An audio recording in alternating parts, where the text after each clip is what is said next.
Okay, everybody, welcome back to the Bryan Show. Today we have a very special episode, and it is involving a sheriff who had a warrant issued for his arrest, which is quite surprising, isn't it?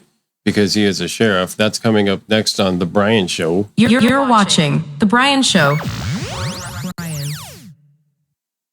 And this is Sheriff Grady Judd of Polk County, Florida. And we're going to hear about the details exactly from the horse's mouth. So let's do that now. Hello, everyone. Thank you for being with me today. We're going to go over this entire event and then bring you up to speed with what we know now that certainly we didn't have the details of the other night. First and foremost, I want to introduce you to two heroes. This is Lieutenant Chad Anderson and Deputy Craig Smith. They both went to back up Deputy Conover, and this occurred on Saturday morning about 12:22 in the Hunt Fountain Park on Duff Road in North Lakeland. Deputy Conover was working the area because we had some burglaries in the area. Gangbangers, kids, teenagers, flip door handles, looking for cash, credit cards, and guns. Okay, how does he know that it's teenagers, kids, and gangbangers? I mean, looking for credit cards and guns. I mean, you could pretty much say that about any place at any time, couldn't you? And there had been some of those in the area. We also had a burglary. Right, you could always say that there's been, burglaries, thefts, people looking for things. That's very generalized. You could say that about any area at any time of day or night. Of the concession stand at the park recently. So they had a burglary of the concession stand at the park. Okay, that sounds very, very minor because I'm sure there's probably just some candy or something in there, or some, popcorn maybe. That sounds very trivial and minor. Deputy Conover was doing what she should when she saw a white Mercedes-Benz in the parking lot. She checked on the person there, and the person just barely rolled the window down, talking to her. When she asked, "Would you show me your driver's license? Tell me who you are?" He wouldn't respond. He wouldn't get out of the car. He wouldn't cooperate. She noticed that he was dressed all in white, as if he were in some kind of religious or cult garb. He certainly wasn't in normal street clothes. Okay, so he brings that up. He's trying to establish probable cause for whatever happened, or like a reasonable suspicion to detain this guy. But that's quite odd. He's saying that they had to basically, it was very suspicious, or because he had all white clothes on, or religious clothes on.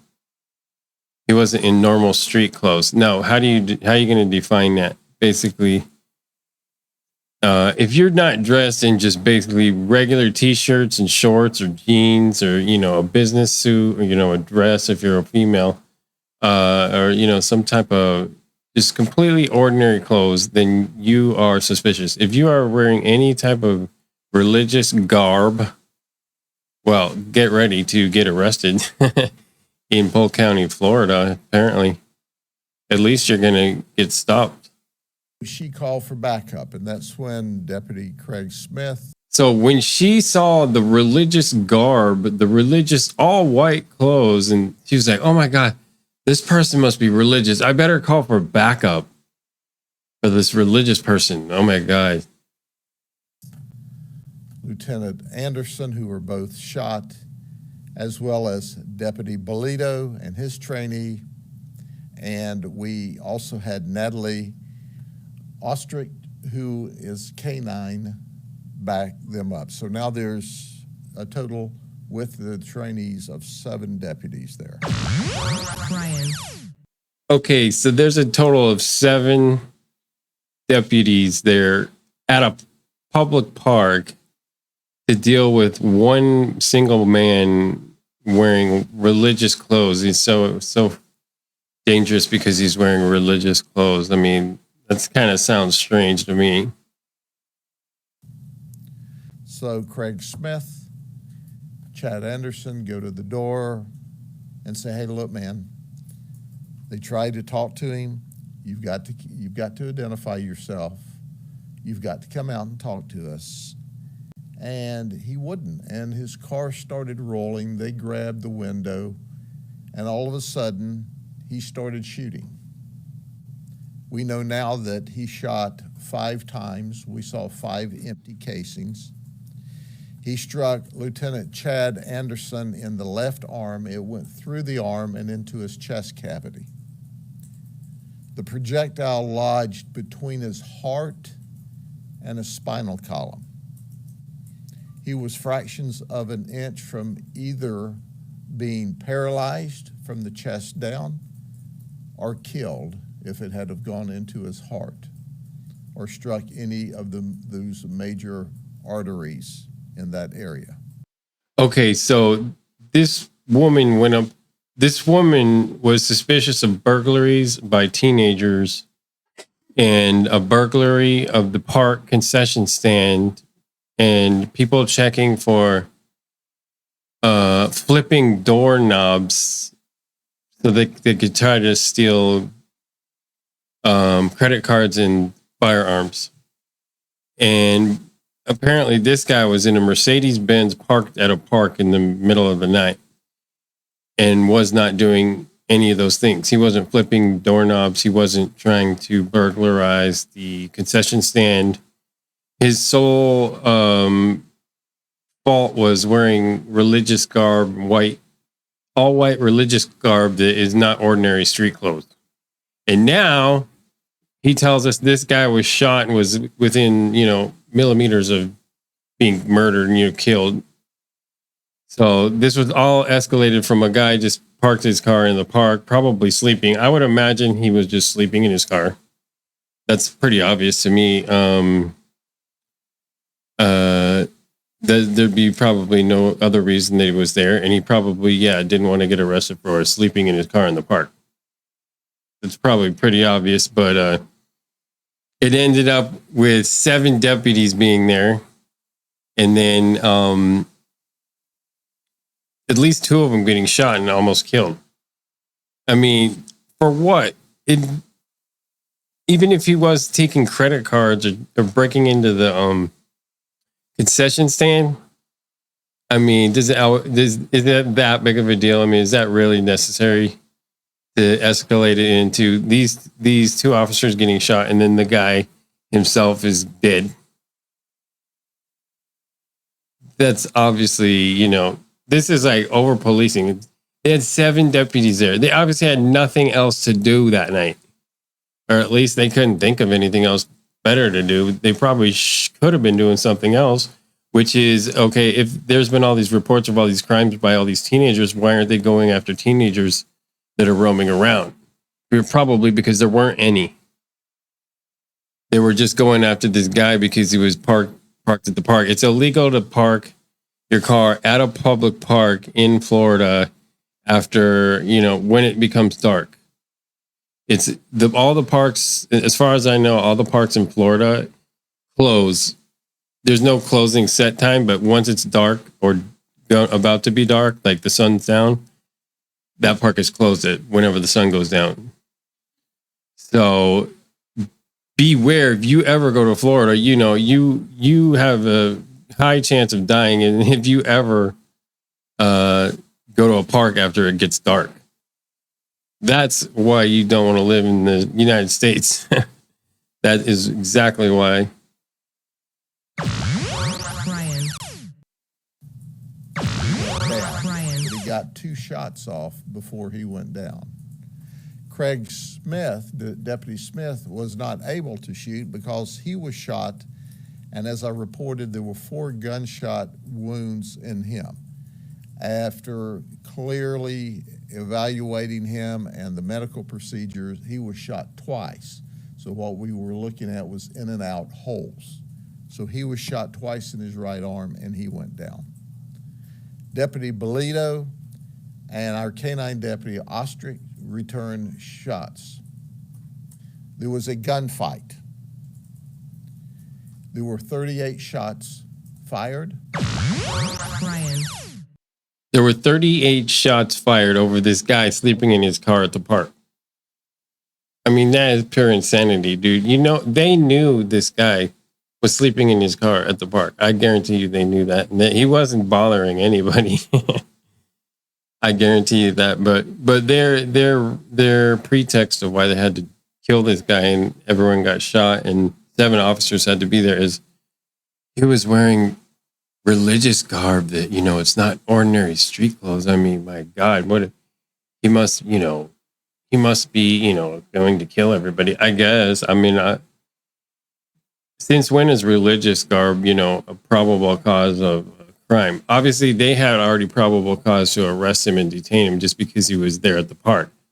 That's why they have those laws. Because if you are at that park, if you are at a park after dark in Florida, you are going to jail. Guaranteed. Unless the cop just happens to not feel like, you know, doing anything that night. So I wouldn't suggest you go there unless you definitely have a hotel to stay in. We hit the suspect 8 times and he was immediately deceased. They shot the suspect, suspected of being in a park after, you know, sundown 8 times. He was killed for basically sleeping in a park and not giving his name. That's basically it. But yeah, I guess, yeah, he accelerated the situation by, you know, opening fire on the cops. But I mean, I don't think it really had to be like this. Maybe they could have just, here's what I was thinking. Let me know in the comments what you think about this idea. Why couldn't they have just, you know, there's 7 officers there, right? They could have just sat there, parked in their car, right behind the guy all night. Or one of them could have stayed, or a couple of them could have stayed all night and just watched his car and see if he did anything or if he just left. Couldn't they have? I mean, they could have easily done that. But instead, the guy ends up dead. These cops end up shot. The whole community is terrorized with gunfire in the middle of the night. I mean, this was a shootout, like the shootout at the OK Corral, it sounds like. My God. So now we rush everyone to the hospital. Lieutenant Chad Anderson has had 2 surgeries. He's still in critical but stable condition. Craig Smith, when he originally went in, was in critical but stable condition, and he has now been upgraded. Obviously, Lieutenant Anderson is still in intensive care, and Deputy Craig Smith has been upgraded and moved to a different floor. But I want to talk to you for just a minute about the suspect. And I want to show you what we found in his car. First, the firearm that he used to shoot my deputies and to shoot at the other deputies. It's a Springfield Arms XD 9mm. And in addition to being a loaded firearm, he also had 2 more loaded magazines in the door partition to his left. So he could have had a small gun battle with what he had alone. In the back seat, he had this is a Ruger 1022 converted to an AR-15. In a backpack, he had a fully loaded 40mm firearm handgun. So let me introduce you to our suspect that tried to murder my deputies, did his best. This is K-Mac Elbay. He's 26. That's the name that he has taken on because, you see, he identifies as Moorish. He uses the number 13, lion-hearted, on his Florida driver's license. Beside his signature, he has written ARR, all rights reserved. He's currently homeless. He was evicted from a place. Okay, so I was exactly right. He said it right there. He was currently homeless. This guy was currently homeless. He was just simply sleeping in his car at a park, probably because he had nowhere else to sleep, and ends up shot dead by these cops. Where they could have just parked their car behind his car, seen if he tried to rob the concession stand or check any doorknobs or whatever they were talking about. He doesn't look like a teenager. He's also not a teenager. So everything the sheriff was talking about at the beginning, that's just to like basically paint a picture of they call it a high crime area. So basically, if they can state that this area, there's been a lot of robberies in, there's been a lot of burglaries in, then no matter what goes on there, no matter who's there, they're automatically, suspicious of breaking into the concession stand at the park. My God, what did they steal? It was like a pack of bubble gum. I mean, come on, dude. So they know he was recently evicted. And this was all over him giving them their name because they stopped him. They wanted, it sounds like he tried to, back out and leave. He didn't want to give him his name because, it starts with the name, but it ends up with him going to jail. He knows that. He's probably been through that before. They act like, oh, we were just trying to find out who you are, and then we were just going to let you go. No, they will never let you go. So he probably, was depressed, I would imagine, and maybe he was like suicidal because maybe he wanted to have. Well, maybe I shouldn't say on this channel because I'm gonna maybe bleep that out, but because I don't want to get demonetized for this video, but it sounds like a by cop. But if they just would have parked behind him and then seen if he did anything bad, they act like that's impossible to just like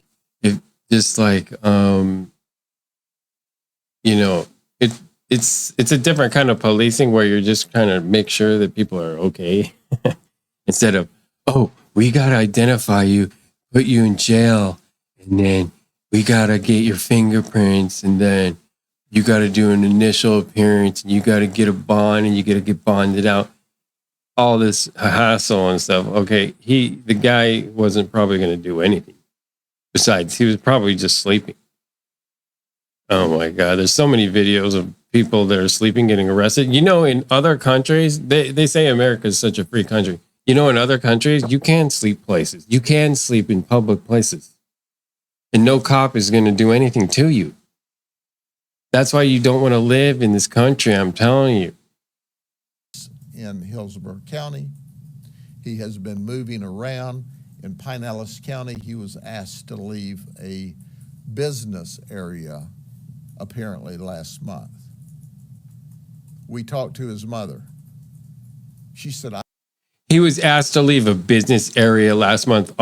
So that we asked him to leave a business area last month. So, that was his last warning. Now he's going to jail because he has to get a job at, the gas station.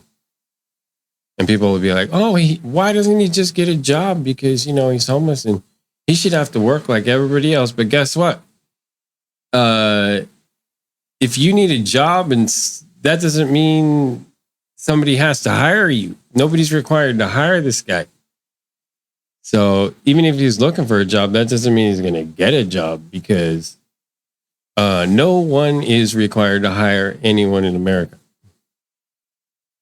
It's just nobody's required. If you're lucky, yeah, somebody will hire you. If things are going your way, somebody will hire you. But if they're not, especially if you smell bad because you're living in your car, then probably nobody's going to hire you, don't you think? My God. So he's just basically bad mouthing this guy, and now he's going to talk about his mother. So let's try to speed this up and get to the part where he is having an arrest warrant. I don't know this person. She said, I know Kyron Caples, Caples. Kyron Caples is my son. He went to Fresno State after 3 years of college and in studying business. He left. He apparently was radicalized while he was at Fresno State. She said, I raised him as a Christian boy. He was a good man. We found that he didn't have a criminal history. He had a suspended driver's license. He had no even criminal history. He wasn't a criminal at all. He was just basically into this sovereign citizen thing, which you could blame that on the public school system in America because they won't teach anybody any of the laws. So you end up with guys like this here finding out about, laws from people who don't know what they're talking about because they will not teach that in American public schools because they want everyone that graduates there to be a total idiot. Bryan. So the person that his mother knew and loved, and she'd not seen him in 3 years since he left California. That's where she lives. Until we got that fateful call, she had talked to him and had communicated with him and had on occasion sent him money when he needed help. But she says she doesn't know who this K-Mac Elbay is, but that's who he goes by now. Here's his identification card, his Moorish identification card. He's a sovereign citizen. The Moorish rejects federal, state, and local law. They don't have to obey it. They're extremist. They're anti-government. They have a potential for violence toward law enforcement.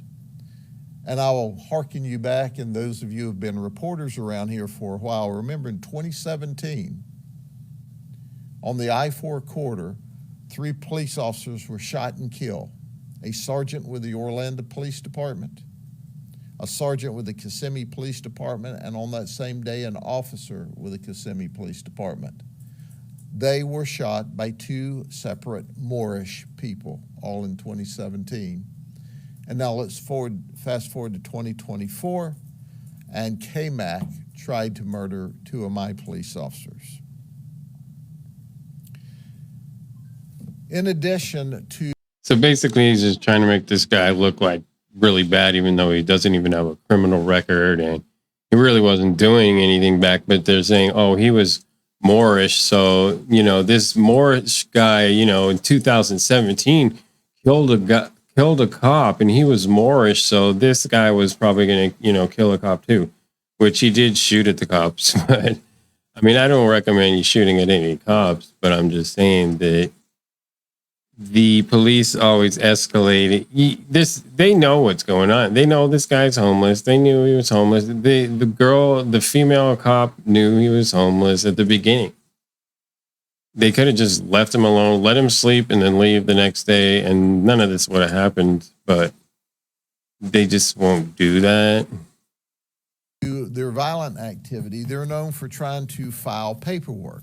For example, they have filed an arrest warrant for me in the Moorish world with a $1 million bond, as well as some of my other deputies.